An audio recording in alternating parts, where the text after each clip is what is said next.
ಸ್ನೇಹಿತರೆ ನಮಸ್ಕಾರ. ಯಾರೇ ಕೂಗಾಡಲಿ ಕಂಡ್ರ ಪಿತ್ರಾಜಿತ್ವಾದ ಆಸ್ತಿ ನಮಗಿದ್ದಿದ್ದು ದಕ್ಕಸ್ಕೊಂಬಿಟ್ಟ ನಾವೇ ನಿಮ್ಮ ಆಸ್ತಿನ ಪುಕ್ಸಟ್ಟೆ ಹೊಡಿಲಿಲ್ಲ ಜಂಜನ ಅಂತ ಹೇಳ್ತಿಲ್ವಾಪ ರೂಪಾಯಿನ ಎಣಿಸ್ಬಿಟ್ಟೆ 3.25 ರೂಪಾಯಿ. ಇಷ್ಟೋ ಧೈರ್ಯ ನಿನಗೆ ಬೇವತ್ತಿ ಹಳೆ ಬೇವತ್ತಿ ಹನ್ನೊಂದು ಯಾರೇ ಕೂಗಾಡಲಿ ಊರೇ ಹೋರಾಡಲಿ. ಸ್ನೇಹಿತರೆ ನಮಸ್ಕಾರ. ಈಗ ನಾನು ಬೆಂಗಳೂರಿನ ಯಲಚೇನಹಳ್ಳಿ ಮೆಟ್ರೋ ಸ್ಟೇಷನ್ ಸಮೀಪ ಇರುವಂಥದ್ದು. ಇಲ್ಲಿ ಯಾಕೆ ಬಂದಿದ್ದೀನಿ ಅಂತಂದ್ರೆ ಕರ್ನಾಟಕದ ವೃತ್ತಿ ರಂಗಭೂಮಿಯಲ್ಲಿ ಒಂದು ದೊಡ್ಡ ಧೂಳು ನೆಬಿಸಿರ್ತಕ್ಕಂಥ ಅನರ್ಘ್ಯ ರತ್ನ ಆಗಿರ್ತಕ್ಕಂಥ PB ದುತ್ತರಿಗೆ ಅವರ ಹೆಸರು ಯಾರು ಕೇಳಿಲ್ಲ. ಹೆಸರು ಕೇಳಿರಲಿಲ್ಲ ಅಂದರೂ ನೀವು ಸಂಪತ್ತಿಗೆ ಸವಾಲು ಸಿನಿಮಾ ಅಂತ ನೋಡೇ ಇರ್ತೀರಿ. ಅದರಲ್ಲಿ ಹೆಸರು ಯಾವ ರೀತಿ ಇತ್ತು, ಯಾವ ಕತೆ ಯಾವ ಅದ್ಭುತವಾಗಿ ಕರ್ನಾಟಕದನ್ನು ಧೂಳು ಎಬ್ಬಿಸುತ್ತಿರೋದು ನಿಮಗೆಲ್ಲ ಗೊತ್ತಿರುವಂಥದ್ದು. ಯಾರೇ ಕೂಗಾಡಲಿ ಕಂಡ್ರ ಪಿತ್ರಾಜಿತ್ವಾದ ಆಸ್ತಿ ನಮಗಿದ್ದಿದ್ದು ದಕ್ಕಸ್ಕೊಂಬಿಟ್ಟ ನಾವೇ ನಿಮ್ಮ ಆಸ್ತಿನ ಪುಕ್ಸಟ್ಟೆ ಹೊಡಿಲಿಲ್ಲ ಜಂಜನ ಅಂತ ಹೇಳ್ತಿಲ್ವಾಪ ರೂಪಾಯಿನ ಎಣಿಸ್ಬಿಟ್ಟೆ 3.25 ರೂಪಾಯಿ. ಇಷ್ಟೋ ಧೈರ್ಯ ನಿನಗೆ ಬೇವತ್ತಿ ಹಳೆ ಬೇವತ್ತಿ ಹನ್ನೊಂದು ಆ ದುತ್ತರಿಗೆ ಅವರು ಯಾರ, ಎಲ್ಲೆವರು, ಏನು ಕತೆ ಅನ್ನೋದು ಭಾಳಷ್ಟು ಜನರಿಗೆ ಗೊತ್ತಿರದೇ ಇರುವಂಥದ್ದು. ಸೊ ಈ ಹಿನ್ನೆಲೆಯೊಳಗೆ ಅವರ ಪರಿಚಯವನ್ನು ಅವರ ಚಿರಂಜೀವಿಯಾಗಿರ್ತಕ್ಕಂಥವ್ರು, ಅವರ ಪುತ್ರಿಯಾಗಿರ್ತಕ್ಕಂಥವ್ರು ಇಲ್ಲಿ ನಮ್ಮ ಜೊತೆಗಿದ್ದಾರೆ. ಅವರ ಪರಿಚಯವನ್ನು ಯಾವ ರೀತಿ ಮಾಡಿಕೊಡ್ತಾರೆ ಅನ್ನೋದನ್ನು ನೋಡ್ಕೊಂಡು ಬರೋಣ ಬನ್ನಿ ಸ್ನೇಹಿತರೆ. ಇವರೇ ನಮ್ಮ ತಂದೆಯವರು ದುತ್ತರಿಗೆ ಅವರು. ಅವರು ಶ್ರೀಮತಿ ಸರೋಜಮ್ಮ ದುತ್ತರಿಗೆ ಅವರು. ನಾನು ಅವ್ರ ಮಗಳು. ತಮ್ಮ ಹೆಸರು ಶ್ರೀದೇವಿ ಅಂತ. ನಮಸ್ತೆ. ತಮ್ಮ ಹೆಸರು? ನಾನು ಅವ್ರ ಮಗ ವಿರೂಪಾಕ್ಷಪ್ಪ ದುತ್ತರಿಗೆ. ತಾವರು? ಹಾಂ. ಸೊ ಸರ್, ಈಗ ದುತ್ತರಿಗೆ ಅವ್ರ ಬಗ್ಗೆ ಭಾಳಷ್ಟು ಜನರಿಗೆ ಪರಿಚಯ ಇರುವಂಥದ್ದಿಲ್ಲ. ಈಗಿನ ಯಂಗ್ ಜನ್ರೇಷನ್ಗೆ ಸಂಪತ್ತಿಗೆ ಸವಾಲು ಸಿನಿಮಾ ನೋಡಿದ್ದಾರೆ. ಆ ಸಿನಿಮಾದ ಕತೆ ಯಾರು ಬರ್ದಾರು, ಏನು ಕತೆ ಹಿನ್ನೆಲೆ ಅನ್ನೋದು ಏನು ಗೊತ್ತಿಲ್ಲ ಅವರಿಗೆ. ಅದರ ಪರಿಚಯವನ್ನು ನಮ್ಮ ವೀಕ್ಷಕರಿಗೆ ಮಾಡಿಕೊಡುವಂತ ಆಗ್ಬೇಕಂತೇಳಿ ತಮ್ಮಲ್ಲಿ ಕೇಳ್ಕೊತೀನಿ ಸ್ನೇಹಿತರೆ. ಖಂಡಿತ ಸರ್, ಮಾಡಿಕೊಡೋಣ. ಎಷ್ಟು ವರ್ಷದಿಂದ ಅಂದ್ರೆ ನೀವು ಚಿಕ್ಕವರಿದ್ದಾಗ ನಿಮ್ಮ ತಂದೆಯವ್ರ ಜೊತೆ ವೃತ್ತಿ ರಂಗಭೂಮಿ ನಾಟಕದಲ್ಲಿ ತೊಡಗಿಕೊಂಡಿದ್ರ, ಹೆಂಗ ಏನ ನಿಮ್ಮ ಬಾಲ್ಯ ಹೆಂಗಿತ್ತು, ನಿಮ್ಮ ತಂದೆಯವ್ರ ಜೀವನ ಯಾವ ರೀತಿ ಇತ್ತು, ಎಲ್ಲಿ ಹುಟ್ಟಿದ್ರು, ಏನು ಕತೆ ಸ್ವಲ್ಪ ನಮ್ಮ ವೀಕ್ಷಕರಿಗೆ ಹೇಳಿ.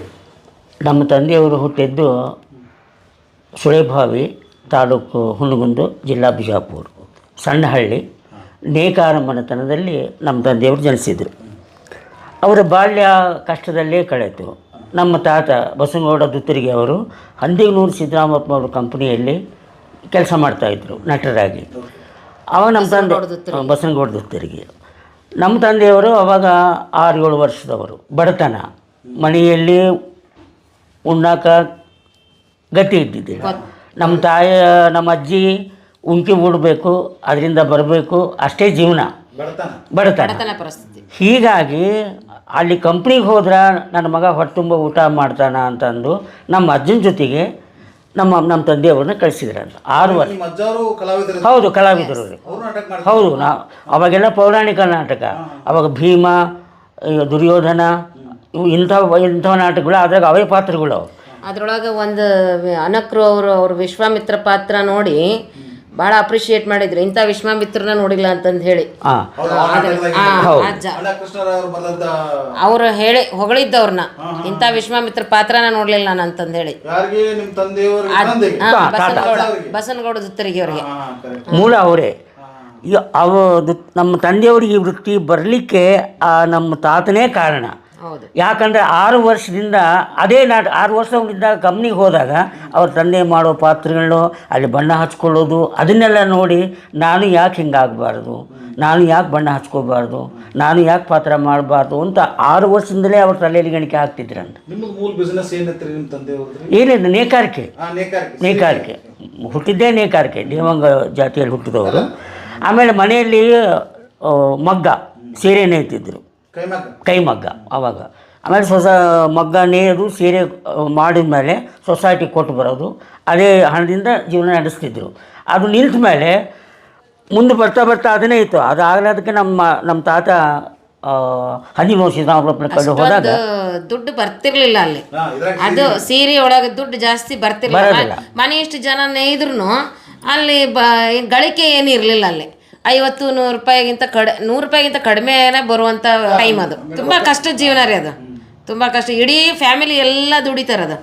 ಅದೆಲ್ಲ ದುಡಿದ್ರೂ ಅಲ್ಲಿ ಬರೋದು ಒಂದು ವಾರಕ್ಕೆ 50 ಕಡಿಮೆನೆ ಅಷ್ಟೇ. ಅಷ್ಟರಲ್ಲಿ ಇಡೀ ಕುಟುಂಬದ ಜನ ಜೀವನ ಮಾಡೋದು ಕಷ್ಟ ಆಗ್ತಿತ್ತು. ಹಾಗಾಗಿ ನಾಟಕ ಕಂಪ್ನಿಗೆ ಆ ಅಜ್ಜನ ಜೊತೆ ಹೋಗ್ತಿದ್ರು. ಅಲ್ಲಿಂದ ಹೋದ್ಮೇಲೆ ಆಮೇಲೆ 8 ವರ್ಷದ ಹೋದಾದ್ಮೇಲೆ ಸಣ್ಣ ಸಣ್ಣ ಬಾಲಪಾತ್ರಗಳು, ಆಮೇಲೆ ಅಲ್ಲಿ ಬಂದ ಕವಿಗಳು, ಆವಾಗ ಜಿ ಹೆಗಡೆ ಅವರು, ಆಮೇಲೆ ಖಂಡಗರಾಯರು ಅವರೆಲ್ಲ ಅಲ್ಲಿ ಬರ್ತಿದ್ರು ನಾಟಕ ಕೊಡ್ಸೋದಕ್ಕೆ.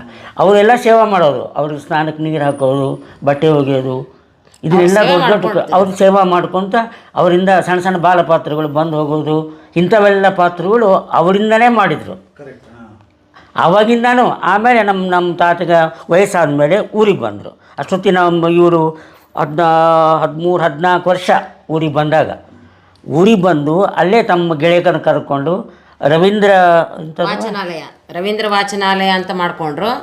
ಅಲ್ಲಿ ಅವರೆಲ್ಲ ಸಾಹಿತ್ಯ ಆಸಕ್ತರವರು. ನಮ್ಮ ಅಜ್ಜ ಮುನಪ್ಪ ಗಡಾದ, ಹೊಸಮನಿ ವಾಸಪ್ಪ ಮಾವ, ಇನ್ನೂ ಕೆಲವಷ್ಟು ಜನ ಇದ್ರು. ಅವರು ಎಲ್ಲ ಸಾಹಿತ್ಯ ಆಸಕ್ತರ್ರಿ ಅಲ್ಲಿ. ಅವರೆಲ್ಲ ಕೂತ್ಕೊಂಡು ಬರೀ ಓದೋಗಿಳು ಪುಸ್ತಕಗಳು. ಆ ವಾಚನಾಲಯದ ಇರೋ ಬರೋ ಪುಸ್ತಕಗಳನ್ನೆಲ್ಲ ಓದ್ತಿದ್ರು. ಅನಕ್ರು ಅವ್ರದ್ದು, ತರಾಸು ಅವ್ರದ್ದು, ಕುವೆಂಪು ಅವ್ರದ್ದು. ಆಮೇಲೆ ಇನ್ನೊಂದು ವಿಶೇಷ ಏನಂದ್ರೆ, ಅಪ್ಪಗ ಮಾನಸ ಗುರುಗಳು ಅಂತಂದು ಹೇಳಿ ಏಕಲವ್ಯನ ಥರ ಪೂಜೆ ಮಾಡಿದ್ದು ಕುವೆಂಪು ಅವ್ರನ್ನ. ಅವ್ರದ್ದು ಯಾವಾಗ ಸಣ್ಣ ವಯಸ್ಸಿನ ಫೋಟೋ ಹಾಕೊಂಡೇ ಇರ್ತಿದ್ರು ಮನೆಯೊಳಗೆ. ಹೌದು, ನಮ್ಮ ಮನೆಯೊಳಗೆ ಐತ್ರಿ ಅದನ್ನ ಊರಾಗ. ಆಮೇಲೆ ಜಿ ಹೆಗಡೆ ಅವ್ರಿಗೆ ಅವ್ರ ಜೊತೆಗೆ ಕೆಲಸ ಮಾಡ್ತಿದ್ರು ನೋಡ್ರಿ. ಇವ್ರು ಸಣ್ಣ ಮಗು ಇದ್ದಾಗ, ಸಣ್ಣ ವಯಸ್ಸಿನಾಗ ಬಿಡಿ ತಂದು ಕೊಡೋದು, ಕಸ ಗುಡಿಸೋದು, ಇದನ್ನೆಲ್ಲ ಮಾಡ್ಬೇಕಾದ್ರೆ ಅಲ್ಲಿ ನಾಟಕ ಪ್ರಾಕ್ಟೀಸು, ಸಂಗೀತದ ಪ್ರಾಕ್ಟೀಸು, ನಿರ್ದೇಶನ ಮಾಡೋದು, ಅವ್ರ ಕತೆ ಹೇಳೋ ರೀತಿ, ಇವೆಲ್ಲ ಅವ್ರ ಮೇಲೆ ಭಾಳ ಪರಿಣಾಮ ಬೀರ್ತು. ಅದು ಪ್ರಭಾವ ಆಯಿತು. ಆಮೇಲೆ ಜೊತೆಗೆ ಈ ನಾಟಕ ಸಾಹಿತ್ಯವನ್ನು, ಪುಸ್ತಕಗಳನ್ನ ಅಧ್ಯಯನ ಮಾಡಿದ್ದು. ಇದನ್ನೆಲ್ಲ ಸೇರಿಸ್ಕೊಂಡು ರವೀಂದ್ರ ನಾಟ್ಯ ಸಂಘ ಅಂತೇನೋ ಮಾಡಿದ್ರು ಅಲ್ಲಿ ಸುಳಿಭಾವಿ ಒಳಗೆ. ಅದನ್ನ ಮಾಡಿದ್ರು. ಹೌದು ಸುಳಿಭಾವಿನ ಫಸ್ಟ್ ಅದು ಗುಲ್ಬರ್ಗದಲ್ಲಿ ಮೂಲ ದುತ್ತರಿಗೆ ಅನ್ನುವಂಥ ಊರು. ಅಲ್ಲಿಂದ ವಲಸೆ ಬಂದವರು ಸುಳಿಭಾವಿಗೆ. ಅದ ನಾವು ಮನೆತನದ ಹೆಸರಾಯ್ತು. ಈ ರಂಗಕ್ಕೆ ಹೇಳಿದ್ರು. ಆಮೇಲೆ ಎಲ್ಲ ತಮ್ಮ ಸ್ನೇಹಿತರ ಒಡನಾಟಗಳು ಕೂಡಿ, ಆಮೇಲೆ ಇವಾಗ ಅದೊಂದು ಹುಚ್ಚಿತ್ತಲ್ರಿ ಸಣ್ಣದಿಂದ. ಅವಾಗ ಯಾವುದೋ ಒಂದು ಅದೇನೋ ತಲೆ ಒಂದೇನೋ ವಿಚಾರ ಬಂದು 1.5 ತಾಸಿಂದು ಕಾನೂನು ಅಂತ ಒಂದು ನಾಟಕ ಬರ. ಫಸ್ಟ್ ಕಲ್ಪನಾ ಪ್ರಪಂಚ ಫಸ್ಟ್ ಬರೆದಿದ್ರು ಅವ್ರ ನಾಟಕ.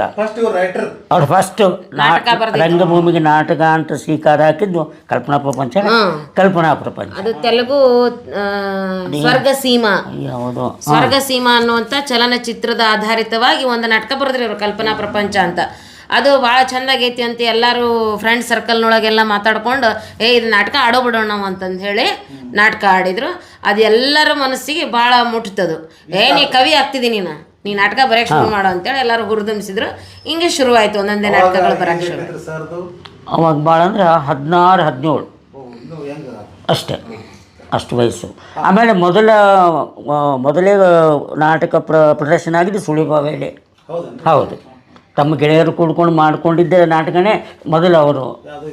ಇದೆ ಇದು ಕಲ್ಪನಾ ಪ್ರಪಂಚ. ಅದಾದಮೇಲೆ ಒಂದೊಂದೇ ನಾಟಕಗಳು ಚಾಲುವಾದವು. ಆಮೇಲೆ ಎಲ್ಲಿ ನಾಟಕಗಳು ಬರೆದ್ರು ಅಲ್ಲಿ ಸ್ಟೇಜ್ ಮಾಡಿಂದೇ ಮುಂದೆ ಹೋಗ್ತಿದ್ದವು. ಹೌದು, ಯಾಕಂದರೆ ಅದನ್ನ ಸ್ಟೇಜ್ ಮಾಡೋರೊಬ್ಬರು ಬೇಕಲ್ಲ ಅವಾಗ ಕಂಪ್ನಿಗಳು ಇದ್ದು. ಅವಾಗ ಚಿತ್ರೀ ಕಂಪ್ನಿ ಇದ್ದು, ಆಮೇಲೆ ರೆಹಮಾನಮ್ಮ, ಆಮೇಲೆ ಆಮೇಲೆ ಇನ್ನೊಬ್ಬರು ಅವ್ರು ಯಾರವ ಅವ್ರು ಹೆಣ್ಮಕ್ಳು ಪಾಠ ಮಾಡ್ತಿದ್ನಲ್ಲ, ಪಕಡು ಸಾಬ್, ಅವ್ರದೆಲ್ಲ ಒಂದೊಂದು ಕಂಪ್ನಿ ಇರ್ತಿದ್ವು. ಭಾಳ ರೀ. ಅವಾಗ ಅದು ರಾಯಚೂರು ಜಿಲ್ಲೆನೇ ಇತ್ತದು, ಇವಾಗ ಕೊಪ್ಪಳ ಜಿಲ್ಲಾ. ಆಮೇಲೆ ಹೆಚ್ಚು ಕಡಿಮೆ ನಮ್ಮ ತಂದೆಯವ್ರ ನಾಟಕದಲ್ಲಿ ಬರೋ ಸನ್ನಿವೇಶಗಳು, ಅಲ್ಲಿ ಸೊಗಡು ಜಾಸ್ತಿ ರಾಯಚೂರು ಜಿಲ್ಲಾದ್ದೇ. ಯಾಕಂದ್ರೆ ಅವ್ರು ಜಾಸ್ತಿ ಅಡ್ಡಾಡಿದ್ದೆ ಆ ಕಡೆ. ಈ ಮುದುಕನ ಮದುವೆ, ಆಮೇಲೆ ಮದುಮಗಳು, ಆಮೇಲೆ ಈ ತಾಯಿ ಕರಡು, ಇವೆಲ್ಲ ಒಂದಿಷ್ಟು ಸ್ಟೋರಿಗಳು ಬರ್ತಾವೆ. ಎಂಥ ಉಷ್ಣ ಪ್ರದೇಶಪ್ಪ ಈ ರಾಯಚೂರು ಜಿಲ್ಲೆ ಅಂತ ಒಂದು ಡೈಲಾಗ ಬಂದುಬಿಡ್ತಾವೆ ಅವರಲ್ಲಿ. ಅಥವಾ ಬರೆದು ಬಿಟ್ಟಿದ್ದಾರೆ ಅವರು. ಹೀಗಾಗಿ ಅದು ಫಸ್ಟ್ ನಾಟಕ ಸುಳಿಭಾವಿಂದನೇ ಸ್ಟಾರ್ಟ್ ಆಗಿದ್ದು. ಆಮೇಲೆ ಬೇರೆ ಬೇರೆಗಳ ಕಂಪ್ನಿಗೆಲ್ಲ ಬರೆದು ಕೊಟ್ಟು ಎಲ್ಲ ಮಾಡಿ ಮುಂದೆ ನಾಟಕಗಳಾಗಿದ್ದವು ರೀ. ಒಂದು 4-5 ನಾಟಕಗಳಾಗಿದ್ದವು ಆಗಲೇ. ಫಸ್ಟು ಅವ್ರ ಹೆಂಡತಿ ಹೆಸರು ಶಾಂತಮ್ಮ. ಇಬ್ಬರು ಹೆಂಡತಿ ಅಪ್ಪಂಗ. ಶಾಂತಮ್ಮ ಅವರು ಮೊದಲನೇ ಅವರು. ಅವರಿಗೆ 4 ಜನ ಹೆಣ್ಮಕ್ಳು, ಒಬ್ಬನ ಗಂಡು ಮಗ. ಹೌದು, ಕಮಲಕ್ಕ, ಸೀತಕ್ಕ, ಗೋಪಾಲ, ಆಮೇಲೆ ಹೇಮಕ್ಕ, ಶಾರದಕ್ಕ, ಇಷ್ಟು ಜನ ಅವರು. ನಂತರದಲ್ಲಿ ಅವನ್ನ ಮದುವೆ ಮಾಡ್ಕೊಂಡ್ರು ಸರೋಜಮ್ಮ ಅವ್ರನ್ನ. ಅವ್ರು ತೀರ್ ಹೋದ್ರು. ಶಾಂತಮ್ಮ ಅವರು ಕ್ಯಾನ್ಸರ್ ರೋಗದಿಂದ ತೀರ್ ಹೋದ್ರು. ಅದಾಗಿ 3-4 ವರ್ಷ ಅವರು ಅದೇ ದುಃಖದಲ್ಲಿದ್ದರು. ಆಗಲೇ ಬಂದಿದ್ದು ಮಲಮಗಳ ನಾಟಕ. ಅಷ್ಟು ಜನ ಮಕ್ಕಳು ಮನೆಯಲ್ಲಿದ್ದಾಗ ನೋವನ್ನು ಹೇಗಿರ್ತೈತಿ ಅನ್ನೋದನ್ನು ಮಲಮಗಳ ನಾಟಕದಲ್ಲಿ ಬರೆದಿದ್ದಾರೆ. ಅದನ್ನು ಆ ಮಲಮಗಳ ನಾಟಕ ರಚನೆ ಆದಮೇಲೆ ಮತ್ತು ಇದು ಅವ್ವ ಬಂದಿದ್ದ ನಾಟಕ ಮನೆ ಎರಡು ಮನೆ ಒಂದು ನಾಟಕ. ಮನೆ ಎರಡು ಮನೆ ಒಂದು ನಾಟಕಕ್ಕೆ ಸರೋಜಮ್ಮ ಅವ್ರನ್ನ ಸೂಟೇಬಲ್ ವ್ಯಕ್ತಿ ಅಂತಂದು ಹೇಳಿ ಕರೆಸಿದ್ರು. ಮೆದಕೇರಿ ಮೆದಕೇರಿ ಅವ್ರ ಬನಶಂಕರಿ ಬದಾಮಿಯಲ್ಲಿ ಇದ್ದಾಗ ಕರೆಸಿದ್ರು. ಸರೋಜಮ್ಮ ಅವ್ರು ಕರೆಸಿದ್ಮೇಲೆ ನಮ್ಮ ತಾಯಿನ ಕರೆಸಿದ್ಮೇಲೆ ಅಲ್ಲಿ ನಾಟಕ ತಾಲೀಮ್ ನಡಿಬೇಕಾದ್ರೆ ಆ ನಾಟಕಕ್ಕೆ ಸರೋಜಮ್ಮರ ಪಾತ್ರ ತುಂಬ್ತಾರ. ಸರೋಜಮ್ಮರ ದೊಡ್ಡ ನಟಿಯರ ಅವ್ರು ಕರ್ಕೊಂಬಂದ್ರೆ ನಿಮ್ಮ ನಾಟಕ ಓಡುತ್ತಂದ್ರಿ. ನಾಟಕ ಹೆಸರು ಗೊತ್ತಿಲ್ರಿ ಪಕ್ಷಣ ರೀ. ಮನೆ ಎರಡು ಮನ ಒಂದು. ಹೌದನ್ರಿ? ಮನೆ ಎರಡು ಮನ ಒಂದು ಅಂತ ನೋಡ್ರಿ. ಆ ನಾಟಕಕ್ಕೆ ಸರೋಜಮ್ಮರ ಆದ್ರೆ ಬರೋಬ್ಬರಿ ಆಗತ್ತಂತ ಒಬ್ರು ಬಂದು ಹೇಳಿದ್ರಿ ಅವ್ರಿಗೆ. ಇಲ್ರಿ ಇಲ್ಕಲ್ಲ ನಾಟಕ ಅದ ಸರೋಜಮ್ಮರಿಗೆ ಹೇಳಿದ್ದು ಅವರು. ಹಾಗಾದ್ರೆ ಅವ್ರನ್ನ ಕರ್ಕೊಂಬರ್ರಿ ಅಂತ ಸರೋಜಮ್ಮರಿಗೆ ಕರ್ಕೊಂಬರ್ರಿ ಅಂತ ಕಳಿಸ್ತಾರೆ ಇವರು ದುತ್ತರಿಗಾರು. ಸರೋಜಮ್ಮರ್ ಇವ್ರದ್ದು ಪರಿಚಯ ಇಲ್ಲ. ಅವರು ಸರೋಜಮ್ಮರ ಪಾತ್ರ ನೋಡಿದಂಥವ್ರು ಬಂದು ಹೇಳಿದ್ರು. ಹಂಗತೆ 3-4 ಸಲ ಅವ್ರು ಹೋದಾಗನು ಅವ್ರು ಸರೋಜಮ್ಮ ಒಪ್ಪಲಿಲ್ರಿ. ಅವರು ನಾವು ಚಿತ್ರದುರ್ಗದ ಜಿಲ್ಲಾದಾಗ ಬೆಳೆದಾರು ಇಲ್ಲಿರೋರು. ಅಲ್ಲೆಲ್ಲ ಬಿಸಿಲು ಭಾಳ, ಉತ್ತರ ಕರ್ನಾಟಕ ಕಡೆ ನಾವು ಹೋಗೋದಿಲ್ಲ, ನಾವು ಒಟ್ಟವಲ್ಲಿ ಅಂತ 3-4 ಸಲ ತಿರಸ್ಕಾರ ಮಾಡಿದ್ರಿ ಆ ನಾಟಕಕ್ಕೆ ಪಾತ್ರ ಮಾಡೋದಕ್ಕೆ. ಇಲ್ಲ ಆ ನಾಟಕಕ್ಕೆ ಅವರ ಬಂದ್ರೆ ಚಲೋ ಆಗತ್ತೆ, ಇಲ್ಲಿ ನಾಟಕ ಪೆಂಡಿಂಗ್ ಇಟ್ಟಿರೋದು ಮಾಡೋದೇ ಬೇಡ ಅಂತೇಳಿ ನಡಬರ್ಕ್ಲರು ದುತ್ರಿಯರಿಗೆ ಹೇಳಿ ಪೆಂಡಿಂಗ್ ಇಡಿಸಿದ್ರಿ ನಾಟಕ. ಅದನ್ನ ಹಂಗಾರೆ ಇನ್ನೊಮ್ಮೆ ಕೇಳ್ಕೊಂಬರ್ರಿ ಅವ್ರು ಯಾವಾಗಂತಾರೆ ಆ ಡೇಟಿ ಮಾಡೋಣ ಅಂತೇಳಿ ವಿನಂತಿ ಮಾಡ್ಕೊಂಡು ಮತ್ತೊಮ್ಮೆ ಇವ್ರು ಕಳಿಸಿ ಇಕ್ಕಟ್ಟು ಅವ್ರಿಗೆ ಸರೋಜಮ್ಮರು ಯಾರು ಮಾತು ಕೇಳ್ತಾರ, ಚಿತ್ರದುರ್ಗ ಜಿಲ್ಲೆ ಅವ್ರ ಊರಾಗ ಯಾರು ಮಾತು ಕೇಳ್ತಾರ ಅವ್ರ ಕಡೆಯಿಂದ ಹೇಳಿಸಿ ಒಟ್ಟು ಕರ್ಕೊಂಬರೋ ವ್ಯವಸ್ಥೆ ಮಾಡ್ಬೇಕಂತ ದುತ್ರಿಯವ್ರು ಹೇಳ್ಕಳಿಸಿಂದ ಆತು. ಒಂದು ತಿಂಗಳ ಮೆಟ್ಟಿಗೆ ಹೋಗಿ ಬರವ ಭಾಳ ಬಂತಾರೆ. 3-4 ಸಲ ಬಂದೋಗ್ಯಾರ ಅವರು. ದೊಡ್ಡ ಕವಿಗಳಂತವ್ರು, ನಾಟಕಕಾರಂತವ್ರು. ನಾಟಕಕಾರಂತ ಏನಿದೆ ಅದು ಆ ಒಂದು ಪಾತ್ರ ಮಾಡಿ ಅವ್ರ ನಾಟಕ ಮುಗಿಸ್ಕೊಟ್ಬಿಡವ, ನೀವು ಬಂದುಬಿಡವ ಅಂತೇಳಿ ಅವ್ರ ಮನೆಯವರೆಲ್ಲರೂ ಒಪ್ಪಂದ ತೊಗೊಂಡು ಅವ್ರು ಯಾರು ನಡವರ್ಕೆ ಹೇಳಿದ್ರು ಅವ್ರ ಶಿಫಾರಸಿನ ಮ್ಯಾಗ ಒಲ್ಲದ ಮನಸ್ಸಿನಿಂದ ಇಲ್ಕಲ್ಲಿ ಬಂದು ಆ ನಾಟಕದಲ್ಲಿ ಪಾತ್ರ ಮಾಡಿ ಸೈ ಎನಿಸ್ಕೊಂಡು ದುತ್ರಿಯವರ ಈ ಸರೋಜಮ್ಮರ ಮುಂದೆ ನಮ್ಗೇನಾರ ಮಡದಿ ಆದ್ರೆ ಕಲ್ಪನೆ ಆದ್ರೆ ಈ ನಮ್ಮ ನಾಟಕ ಕ್ಷೇತ್ರ ಅಲ್ಲಿ ಈ ನಾಟಕ ಸಿದ್ಧಲಿಂಗ ವಿಜಯ ನಾಟ್ಯ ಸಂಘ ಅಂತ ಒಂದು ನಾಟಕ ಸಂಘ ಇದ್ರೆ ಅವರು ಸ್ಥಾಪನೆ ಮಾಡಿದ್ರು. ಅದನ್ನು 18 ವರ್ಷ ನಡೆಸಿದ್ರು. ಇದಕ್ಕೆ ಸರೋಜಮ್ಮನ ಸೂಟೇಬಲ್ ಆಗುತ್ತಂತೇಳಿ ಮತ್ತು ಆ ಅಮ್ಮನ ಮನಸ್ಸು ಹೊಂದಿ ಒಳ್ಳೆ ಸರೋಜಮ್ಮರು ಆ ಕಡೆ ಹೋಲಾರ್ದಂಗೆ ಮಾಡಿ ಮುಂದೆ ಅವರು ಬನಶಂಕರಿಯಲ್ಲಿ ಲಗ್ನ ಆಗ್ಯಾರ ಅಂತ ಓದಿಕೊಂಡೆ ಇತಿಹಾಸ. ನಾವು ಈಗ ಹೆಚ್ಚಿನ ಮಾಹಿತಿ ಅವರ ಚಿರಂಜೀವಿ ಕೇಳ್ರಿ. ಸರ್, ನೀವು ದುತ್ರಿಗೆ ಸರ್ಗೆ ಯಾವಾಗ ಜೋಡಿ ಆದ್ರಿ? ನನ್ನ ತಿಳುವಳಿಕೆ ಮೂಡಿದ್ದೇ ರಂಗಭೂಮಿಯಲ್ಲಿ. ಯಾಕಂದರೆ ಒಡನಾಟ ಅಪ್ಪನ ಜೊತೆಯಲ್ಲಿ, ತಾಯಿ ತಂದೆ ಜೊತೆಯಲ್ಲಿ. ಆಮೇಲೆ ಮನೆಯಲ್ಲಿ ಕೂತರು ಅದೇ, ನಿಂತರು ಅದೇ, ನಾಟಕ ಸಂಗೀತ ಏನು ಮಾತಾಡಿದ್ರು ಮನೇಲಿ ಅದೇ. ಆಮೇಲೆ ಒಂದು ಸಿದ್ದನಕೊಳ್ಳಾಚಾರ ನಮ್ಮ ತಂದೆಯವರಿಗೆ ಬಹಳ ಪೂಜ್ಯ ಗುರುಗಳು. ಅವರು ಇಲ್ಲ ನಾನು ಒಮ್ಮೆ ಕವಿ ಮುದುಕಿ ನಾಟಕ ನೋಡಬೇಕು ಅಂದ್ರೆ ಅಮ್ಮನವ್ರ ನಾಟಕ ದೇವಿ ಮಹಾತ್ಮೆ ಒಂದು ನಾಟಕ ನೋಡ್ಬೇಕು, ನಾನು ಒಮ್ಮೆ ಗಿರಿಜಾ ಕಲ್ಯಾಣ ನಾಟಕ ಮಾಡಿಸಪ್ಪ ಕವಿ ನೀನು. ಅವಾಗ ನಮ್ಮ ತಂದೆಯವರು ಹರಿಗಿರಿಜಾ ನಾಟಕ ಬರೆದಿದ್ರು. ಅದನ್ನು ಮುರುಡೇಶ್ ಗವಾಯಿಗಳು ಅಂತಂದು ಗರಿಗಿನ ಕಂಪ್ನಿ ಕೂಡಿಸಿದ್ರು. ಅದು ಹಂಗಾಯ್ತು. ಅದನ್ನು ಒಮ್ಮೆ ಮಾಡಿಬಿಟ್ಟ ಮೇಲೆ ಮತ್ತೆ ಯಾರೂ ಮಾಡಿದ್ದಿಲ್ಲ. ಅವ್ರಿಗೊಂದು ಆಸೆ ಇತ್ತು, ಸರೋಜಮ್ಮನ ಕೈಲಿ ನಾರ್ದನ್ ಪಾರ್ಟ್ ಮಾಡಿಸಪ್ಪ. ಆಮೇಲೆ ನಾನು 5 ವರ್ಷ ಇದ್ದೆ ಸಿದ್ದನಕೊಳಕ್ಕೆ ಹೋಗಿ ಬರ್ತಿದ್ವಿ. ಆಮೇಲೆ ವಿರೂಪಾಕ್ಷ ಕೈಲೇ ಷಣ್ಮುಖನ ಪಾರ್ಟ್ ಮಾಡಿಸು, ನಾನು ನೋಡ್ತೀನಿ ಆ ನಾಟಕನ. ಅವ್ರಿಗೆ ಪಾರ್ಸಿ ಹೊಡೆದಿತ್ತು ನಮ್ಮ ಅವ್ರ ಗುರುಗಳು, ಅವರ ಅಪೇಕ್ಷೆ. ಇಲ್ಲರಿ ಜರ ಇವಾಗ ಯಾರೋ ನಟರು ಸರಿಗೆ ಉಳಿದಿಲ್ಲ, ಶಬ್ದಗಳು ಮಾತಾಡಲ್ಲ, ಬೇಡ ಸರೋಜ ಮಾತಾಡ್ಬೋದು, ಅದು ಉಳಿಕೆದವ್ರು ಸೆಟ್ ಆಗಬೇಕಲ್ಲ. ಇಲ್ಲಪ್ಪ ಆಗುತ್ತೆ, ಅದು ಒಟ್ಟು ನಾನು ನಾಟಕ ನೋಡಬೇಕು. ಅವಾಗ ನಮ್ಮ ಕಂಪ್ನಿ ಇಳ್ಕಲ್ಲಾಗೇ ಇತ್ತು.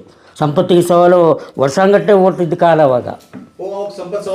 ಅವಾಗೇನು ವರ್ಷಗಟ್ಟಲೆ ಓಡ್ತಲ್ರಿ. ಅವಾಗ ಈ ಟೈಮ್ ಇದು ಹರಗಿರಿಜೆ ಕೂಡಿಸ್ಬೇಕಾದ್ರೆ 1 ವರ್ಷ ನಾವು ಇಳ್ಕಲ್ಲಲ್ಲಿ ಬರೀ ಸಂಪತ್ತಿಗೆ ಸವಾಲು ನಾಟಕ ಒಂದೇ ಆಡಿದ್ದು.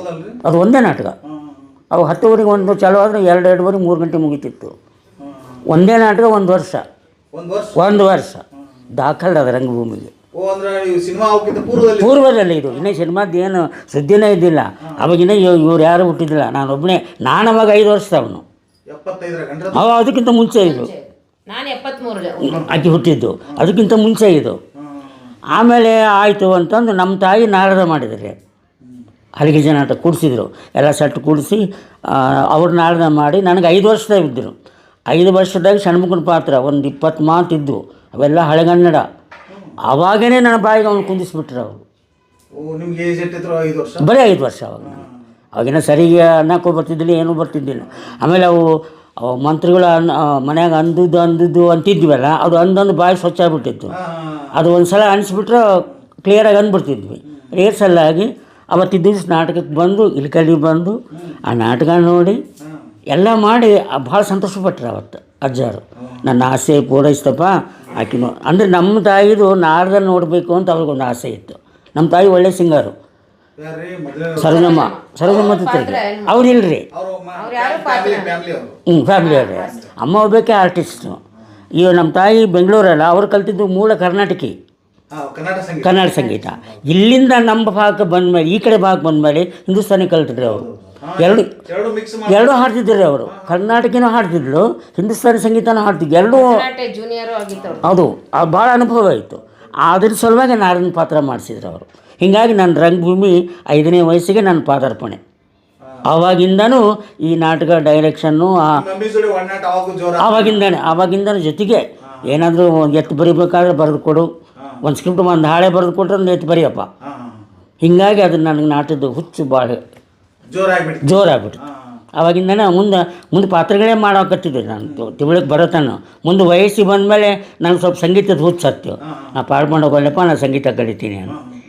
ಆದರೂ ನಾಟಕ ಕುಂದ್ರಿಸೋದು ಅದನ್ನೆಲ್ಲ ಹೇಳ್ಕೊಡ್ತಿದ್ರು ಅವ್ರು, ಹೇಳ್ಕೊಟ್ರು. ಅವಾಗ ಹೇಳ್ಕೊಡ್ತಿದ್ರು ನನಗೆ. ಆಮೇಲೆ ತಾವು ಅರ್ಧ ನಾಟಕ ಕೂಡಿಸಿ, ಅರ್ಧ ನಾಟಕ ಆಮೇಲೆ ನಾನು ಕುಂದಿರ್ತಿರ್ತಾವೆ, ಅರ್ಧ ನಾಟಕ ನೀ ಕುಂದಿಸ್ಬಿಡಪ್ಪ, ನನಗೆ ಮುಂದೆ ಗೊತ್ತಾಗಬೇಕಲ್ಲ ಅಂಥೇಳಿ ಅರ್ಧ ನಾಟಕ ನನಗೆ ಬಿಡ್ತಿದ್ರು. ಹಾಂ, ಅಂದರೆ ಮುಂದೆ ಒಂದು ಪೀಳಿಗೆಗೆ ಅವ್ರ ತಲೆ ಒಂದಿತ್ತು. ನಾನು ಹೋದ ಮೇಲೆ ರಂಗಭೂಮಿಗೆ ಒಂದು ಏನಾದರೂ ಒಂದು ಕೊಟ್ಟು ಹೋಗಬೇಕು ಅನ್ನೋದೊಂದು ಕೊರಗಿತ್ತು ಅವರಿಗೆ. ಯಾಕಂದರೆ ನಮ್ಮ ಮನೆಯಲ್ಲಿ ಈ ಕ್ಷೇತ್ರದಾಗಿರೋರು ಯಾರಿಲ್ಲ. ಈಕೆ ಒಬ್ಬಕ್ಕೆ ತಂಗಿ ಸಿಂಗಾರಕ್ಕೆ, ಸಿಂಗಾರ ಬರೀ ಅವ ಅಂತಿದ್ದ, ಬರೀ ಪದ ಹಾಡ್ಬಿಡೋಕೆ ಕುಂತು ನಾಟಕದ ಏನ್ರಿ ಕೈದಂದ್ರೆ ಅಕ್ಕಿಗೇನು ಈಗ ಅಂತ ನೋಡ್ರಿ, ನಾಟಕದ ನನಗೆ ಗೊತ್ತಿಲ್ಲಪ್ಪ, ಪಾತ್ರದಂದ್ರೆ ಪದ ಹಾಡ್ತೀರಪ್ಪ ಅಂತ. ನಾಟಕ ಅಂತ ಕೇಳ್ಬೇಕು. ಇನ್ನೊಬ್ಬ ತಮ್ಮ, ಅವ ಪೇಂಟರ್, ಈ ನಾಟಕದ ಗಂಧನೇ ಗೊತ್ತಿಲ್ಲ.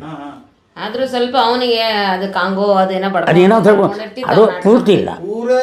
ರಂಗಭೂಮಿಯ ಹಿನ್ನೆಲೆ ನಿಮ್ಮ ಪಾತ್ರ ಇನ್ಸ್ಪೈರ್ ಇರೋದು ನಿಮ್ಗೆ ಒಬ್ಬರಿಗೆ. ಹೌದು, ಅದು ನನಗೊಬ್ಬರೇ ಕೊಟ್ಟೋಗೇನ್ರಿ. ಆಮೇಲೆ ಅವನು ಅವ್ರ ಕೊನೆ ಆಸೆ ಅದು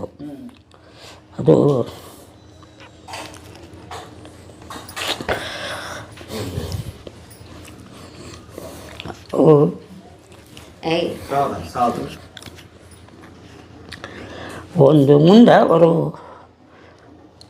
ಒಂದು ಆಸೆ, ಅದು ಒಂದು ಅದು ಅವ್ರ ಭಯ ಬಂತದು. ಅವ್ರ ಮುಂದೆ ಒಂದು 2 ತಿಂಗಳಿಗೆ ಹುಟ್ಟಿದ್ರೇನ್ರಿ ಒಂದು ಸುಳಿಬ್ಯಾಗ ಹೋಗಿದ್ದಾನೆ. ಆಮೇಲೆ ಊರಾಗ ಮಕ್ಕೊಂಡಿದ್ದ, ಯಾಕಪ್ಪ ಬಂದಿ ಅಂದರು. ಇಲ್ಲಪ್ಪ ಸುಮ್ಮನೆ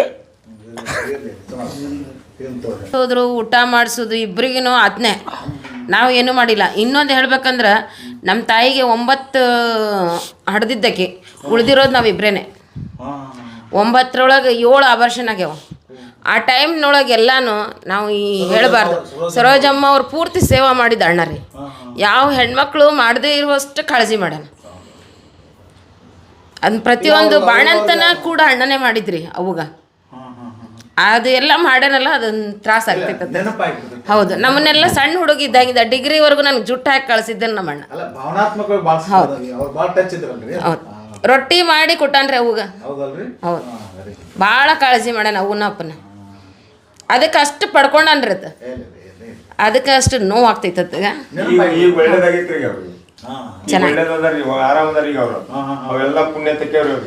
ದೇವಿ ಆಶೀರ್ವಾದ, ಅವ್ರ ಆಶೀರ್ವಾದ, ದೊಡ್ಡ ವಿದ್ಯಾವಂತ ಎಲ್ಲ ಐತಿ ಅವ್ರದ್ದು. ದೊಡ್ಡ ರಂಗ ಮೇಧಾವಿಗಳವರು, ರಂಗ ನಿರ್ದೇಶಕರು, ನಾಟಕ ನಿರ್ದೇಶಕ ಎಲ್ಲಾ ಬಳುವಳಿ ಇವ್ರಿಗೆ ಬಂದ್ಬಿಡತ್ತೆ.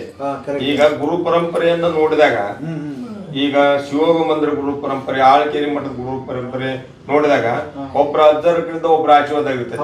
ಆ ಅಜ್ಜರ ಕಡೆಯಿಂದ ಆ ಶಕ್ತಿ ಹಂಗ ಪುಂಡ್ಲಿಕಪ್ಪರ ಶಕ್ತಿ, ಸರೋಜಮ್ಮರ ಶಕ್ತಿ, ಇವರು ಕುಲದೇವ್ರ ಬನಶಂಕರ ಶಕ್ತಿ, ಇವರೆಲ್ಲ ದೇವಿ ಆರಾಧಕ ಇವೆಲ್ಲ ಶಕ್ತಿ ಅವ್ರಿಗೆ ಮಾಡಿದ್ಕ ಸೇವೆ ಮಾಡಿದ್ಕ ಈಗ ಪ್ರತಿಫಲ ಐತೆ. ಹೆಣ್ಮಕ್ಳು ದೊಡ್ಡ ಮಟ್ಟದ ಕಲಾವಿದ, ಏನ್ ಅದಕ್ಕೂ ತೊಂದ್ರೆ ಇಲ್ಲ ಅವ್ರಿಗೆ. ಅವ್ರು ತಮ್ಮ ಪ್ರಿನ್ಸಿಪಲ್ ನಾಟಕ ಆಡ್ತಾರ, ಅಗ್ದಿ ಸತ್ಯ ಸುದ್ದಿ ಇದ್ದ ನಾಟಕ ಆಡ್ತಾರ ಅವರು. ಎಲ್ಲರ ಅಪಶಬ್ದ ಮಾಡಿ ಯಾಸಿ ದಿಗಡಿ ಮಾತಾಡ್ತಾರ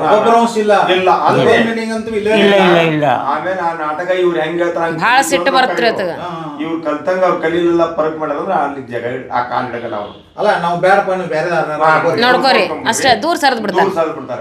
ಅಂದ್ರೆ ಗುತ್ತಿಗೆ ನಾಟಕ ಎಲ್ಲೂ ಕೆಡಬಾರ್ದು, ಸಾಹಿತ್ಯಕ್ಕೆಂದು ಮೇಂಟೈನ್ ಮಾಡ್ಕೊತ ಬಂದಾರ. ಈಗೂನು ಹಂಗಾದಾರ ಅವ್ರು. ಅದನ್ನ ಈಗ ನಿಮ್ಮ ಮಕ್ಕಳು ಜಾಬ್ ಮಾಡ್ತಾರೇನ್ರಿ? ಇಲ್ರಿ, ಜಾಬ್ ಮಾಡ್ತಾರೆ ಅವರು. ಆರಾಮದಾರೆ ಅವ್ರು. ಈ ಕ್ಷೇತ್ರದಾಗ ಯಾರಿಲ್ರಿ.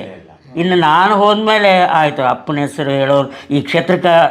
ಅವತ್ತೊಂದು ಹೇಳಿದ್ದೆ ಇದು ಮಾತು. ಅವ್ರ ಕೊನೆ ನಾಟಕ ದಿಕ್ಕೆಟ್ಟ ದೇಶಕ್ಕೆ ದೇವರೇ ದಿಕ್ಕು ಅಂತ ಒಂದು ನಾಟಕ ಬರೋದು ಯಲಬುರ್ಗ ಮಂಡಿಗಿರಿ ಕಂಪ್ನಿ ಕೂಡಿಸಿದ್ರು ಅದನ್ನು. ಅದು ಅವತ್ತ ಅವರು ತಮ್ಮ ಹೊಟ್ಟೆಗಿದ್ದು ಅವತ್ತು ಸ್ಫೋಟ ಮಾಡಿದ್ರು ನೋಡ್ರಿ. ಅಲ್ಲಿ ತನಕ ಅದು ನನ್ನ ಮುಂದೆ ಹೇಳಿದ್ದಿಲ್ಲ ಅವರು. ಅಷ್ಟು ಒಡನಾಟ ಇದ್ರು, ಮತ್ತು ಅವನ ಜೊತೆಗೆ ಇರ್ತಿದ್ದೆ, ಸ್ಕ್ರಿಪ್ಟ್ ಎತ್ತು ಬರೀತಿದ್ದೆ, ಎಲ್ಲ ಮಾಡ್ತಿದ್ರು. ಅದನ್ನ ಒಟ್ಟು ಹಿಂಗೈತೆ ನನ್ನ ಮನಸ್ಸಿನಾಗ ಅಂತ ಅನ್ನೋದು ಹೇಳ್ತಿದ್ದಿಲ್ಲ, ಒಟ್ಟು ಹೇಳಿಲ್ಲ ಅವತ್ತು. ಆಮೇಲೆ ಅಲ್ಲಿ ಬಂದರು ನಾಟಕ ಕುಡ್ಸಕತ್ತು. ನಾನು ಅವಾಗ ಯಲಬುರ್ಗದಾಗ ಇದ್ದೆ, ಯಾಕಂದ್ರೆ ನನ್ನ ಹೆಂಡತಿ ಹೈಸ್ಕೂಲ್ ಟೀಚರು. ನಾವು ಯಲಬುರ್ಗದಾಗಿದ್ದಾಗಿ ಬಂದ 15 ದಿವಸ ಒಂದು 2 ತಿಂಗಳ ನಾಟಕ ದಿವಸ ಮೈಯಾಗ ಆರಾಮಿಲ್ಲಂಗೆ ಆಗಿಬಿಡ್ತು. ಅಷ್ಟೊತ್ತಿಗೆ ನಾಟಕದ ನನಗೆ ಗೊತ್ತಿತ್ತಲ್ಲ ಅವಾಗ. ಇಲ್ಲ ಅವ್ರ ಪಕ್ಷ ನನಗಿನ್ನು ಆಗಲ್ಲಪ್ಪ, ಇದೊಂದು ಕೊನೆ ನಾಟಕ ಬರೆದ್ಬಿಟ್ಟಿನಿ. ಅದ್ರಾಗ ಪೌರಾಣಿಕ ಸಾಮಾಜಿಕ ಎರಡೂ ಮಿಶ್ರ ಮಾಡಿ ನಾಟಕ ಬರೆದನ್ರಿ. ನನಗಂದು ಏನಪ್ಪ ನೀನು ಪೌರಾಣಿಕ ಹರಿಗಿರಿಜೆ ಕೊಡಿಸೀನಿ, ಚೆನ್ನಮ್ಮ ಕೊಡಿಸೀನಿ, ಛತ್ರಪತಿ ಶಿವಾಜಿ ಕೊಡಿಸೀನಿ, ಇವೆಲ್ಲ ನಾಟಕಗಳು ಗೊತ್ತು. ಇದು ಎರಡು ಕೂಡಿ ಮಾಡಿರಿ, ನನಗೆ ಹೆಂಗೆ ಸಾಧ್ಯಪ್ಪ ಅಂದು. ಅಂತಿಂಥ ನಾಟಕಗಳೇ ಮಾಡಿವಿ ನಾವು, ನಿನಗೆ ಯಾಕೆ ಗೊತ್ತಿಲ್ಲದು, ನಿನಗಾಗತ್ತಾ, ಎದುರು ಕುಂದಿರ್ತೀನಿ ನೀ ಮಾಡು ಅಂದರು. ಅವ್ರು ಕುಂತರು. ಅರ್ಧ ನಾಟಕ ಕೂತಿತ್ತು ರೀ, ಅದು ಮೊದಲಿಂದ ರೂಢ ಇತ್ತಲ್ಲ ನನಗೆ.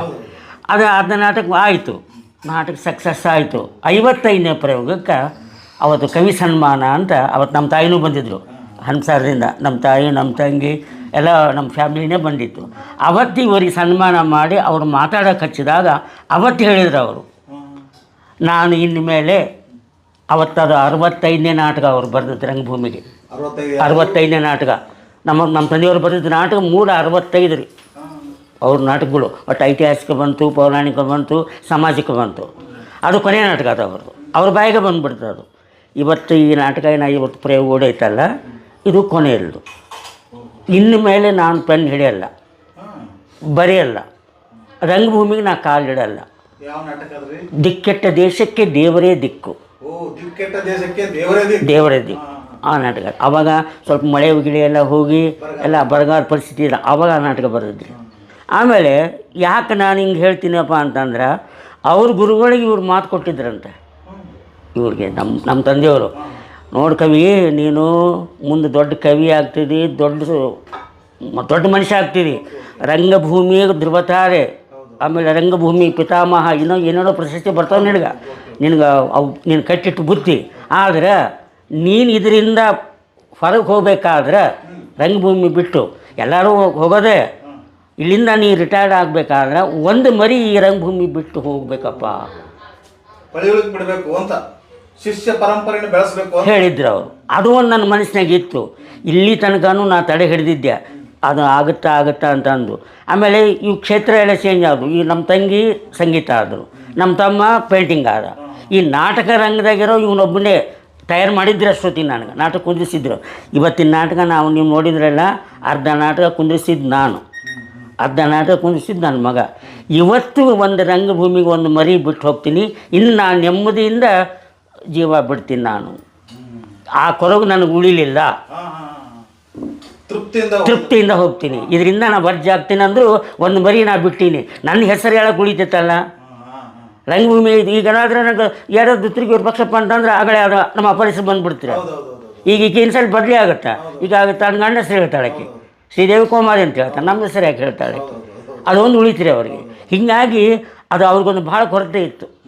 ಹೀಗಾಗಿ ಅವ್ರ ನಾಟಕಗಳು ಅಂದ್ರೆ ನನಗೆ ಮನನ ಅವು ಯಾವ ಪರ್ಫೆಕ್ಟ್. ಅವು ಎಲ್ಲ ನಾಟಕಗಳು ಎತ್ತಿ ಬರೋದು. ಇನ್ನೇನ್ರಿ ಅಂತಹ ದೊಡ್ಡ ಪುಣ್ಯಾತ್ಮ ರಂಗಭೂಮಿ ಪಿತಾಮಹ 65 ನಾಟಕ ಬರೆದು ಒಂದು ಅಶ್ಲೀಲ ಶಬ್ದ ಇಲ್ಲ. ಒಳ್ಳೆ ಸರ್. ಬ ಈಗ ಸಂಪತ್ತಿ ಸವಾಲ್ ನೀವು ಒಂದೊಂದು ವರ್ಷ ಗಂಟಲೆ ಆಡಿದ್ರಿ. ಹೌದು. ಆಡಿದ್ರಿ. ಇದು ಸಿನಿಮಾ ಮಾಧ್ಯಮದವ್ರು ಹೆಂಗೆ ಗಮನ ಸೆಳೀತ್ರಿ? ಅದು ನೋಡ್ರಿ, ಇದು ಫಸ್ಟಿಗೆ ಸಂಪತ್ತಿಗೆ ಸಮಾನ ನಾಟಕ ಕೊಟ್ಟಿದ್ದು ಗೋಕಾ ಕಂಪ್ನಿಗೆ.